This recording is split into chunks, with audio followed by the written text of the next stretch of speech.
মনে করে এটা আমাদের কি আছে? সূর্য। এটা হলো আমাদের হ্যাঁ সূর্য মামা। সূর্য মামা বলে না রে? ও চাঁদকে মামা বলে। চাঁদকে মামা বলে।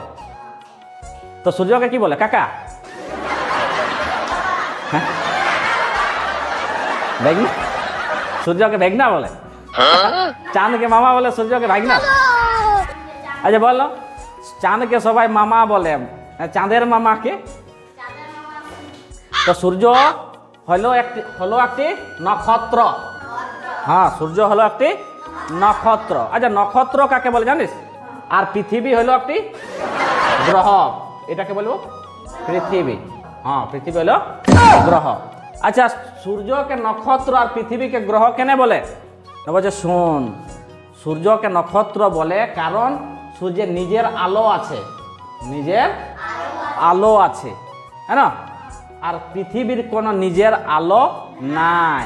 পৃথিবীর আলো কেমনে হয়? সূর্য ইয়াকে আলো ধার দিবে, তখন ইয়ার আলোটা জ্বলবে, তাই না? তখন পৃথিবীতে আলো দেখায়।